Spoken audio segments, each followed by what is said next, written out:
মালদার রাজনীতিতে নতুন সমীকরণের ইঙ্গিত দিয়ে তৃণমূল কংগ্রেস ছেড়ে ফের কংগ্রেসে যোগ দিলেন প্রসেনজিৎ দাস। রবিবার মালদা টাউন হলে আয়োজিত এক অনুষ্ঠানে আনুষ্ঠানিকভাবে কংগ্রেস প্রত্যাবর্তন করেন তিনি। এদিন দক্ষিণ মালদা কেন্দ্রের সাংসদ তথা জেলা কংগ্রেস সভাপতি ঈশা খান চৌধুরী এবং কংগ্রেস নেত্রী মৌসম বেনজির নূরের উপস্থিতিতে দলীয় পতাকা হাতে তুলে নিয়ে কংগ্রেসে যোগ দেন প্রসেনজিৎ দাস। রাজনৈতিক জীবনের শুরুতেই কংগ্রেসের সংগঠনের সঙ্গে যুক্ত ছিলেন প্রসেনজিৎ দাস। পরে তিনি তৃণমূল কংগ্রেসে যোগদান এবং দলের গুরুত্বপূর্ণ দায়িত্ব সামলান। তিনি মালদার জেলা যুব তৃণমূল কংগ্রেসের সভাপতির দায়িত্ব পালন করেন। পরবর্তীতে বিধানসভা নির্বাচনে গাজল কেন্দ্র থেকে তৃণমূল কংগ্রেসের প্রার্থী করা হয় তাকে। তবে ওই নির্বাচনে বিজেপি প্রার্থীর কাছে পরাজিত হন তিনি। এই প্রসঙ্গে সদ্য কংগ্রেস এই যোগদানকারী প্রসেনজিৎ দাস বলেন, আমার মনে হয়েছে মালদার মতন মাটিতে রাজনীতি করতে গেলে বর্তমান রাজনৈতিক পরিস্থিতিতে শ্রেষ্ঠ পথ হচ্ছে ভারতীয় জাতীয় কংগ্রেস। মৌসম নূর আমাদের নেত্রী ছিলেন, তিনিও মাস কয়েক আগে ফিরে এসেছিলেন তৃণমূল ছেড়ে কংগ্রেসে। আমিও আজকে তৃণমূল ছেড়ে কংগ্রেসে ফিরে আসলাম এবং অনেক লম্বা লাইন আছে, আগামী দিন আপনারা দেখতে পাবেন। দেখুন না কি হয়, সবটা তো এখন বলা যাবে না। দেখুন,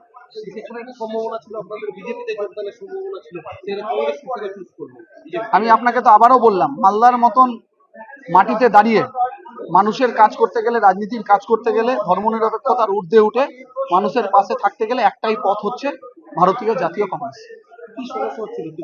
মানিয়ে নিতে পারছিলাম না বর্তমান রাজনৈতিক পরিস্থিতি যা চলছে বা দলের যে সম্পর্কিত যে আলোচনা বা পরিস্থিতি উঠে আসছে, সে জায়গায় মনে হয়েছে যে আমার কংগ্রেসে ব্যাক করে যাওয়াটাই ভালো।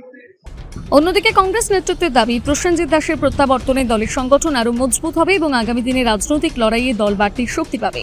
এ বিষয়ে জেলা কংগ্রেস সভাপতি ঈশা খান চৌধুরী ও কংগ্রেস নেত্রী মৌসম নূর বলেন, প্রসেনজিৎ দাস সবাই তো চিনেন, উনি এক্স কাউন্সিলর, এক্স তৃণমূল যুব কংগ্রেসের বিভিন্ন পদ উনি ছিলেন তৃণমূলে, কিন্তু প্রথম উনি কংগ্রেসে ছিলেন। কংগ্রেসে উনি ফেরত আসলেন, অ্যাক্টিভ রাজনীতি একটা ফিগার। তো আমরা খুব খুশি উনি এসছেন এবং তার সঙ্গে প্রায় 400 মানুষ বিভিন্ন জায়গা তৃণমূল থেকে কংগ্রেসের সঙ্গে যোগদান দিলেন আজকে। আমরা খুব খুশি যে, কারণ মানুষ বুঝতে পারছে কংগ্রেস পার্টি উন্নয়ন, সেকুলারিজম এবং মিল একটা পার্টি আছে দেশে, সেটা হচ্ছে জাতীয় কংগ্রেস। দেখুন, আপনারা জানেন যে অনেক অনেক আমাদের গ্রাম পঞ্চায়েত সমিতি আসতে চাইছেন। এখন অনেকেই যোগাযোগ করছেন। আমাদের ডিস্ট্রিক্ট প্রেসিডেন্ট অলরেডি উনি বলেছেন, ঘোষণা করেছেন যে আমরা সকলকে আহ্বান জানাচ্ছি, কিন্তু যাদের স্বচ্ছ ভাবমূর্তি আছে, মানুষ যাদেরকে চাইছেন তাদেরকে বেছে কিন্তু কংগ্রেসে আমরা যোগদান করব। অনেকেই আছেন, সেটা আপনারা আগামী দিনে বুঝতে পারবেন। অনেকেই আছেন, বললাম তো অনেকেই আছেন, সেটা আগামী দিনে এক এক করে আপনারা বুঝতে পারবেন। অন্যদিকে তার দল বদলকে ঘিরে জেলার রাজনৈতিক অঙ্গনে শুরু হয়েছে নানা জল্পনা।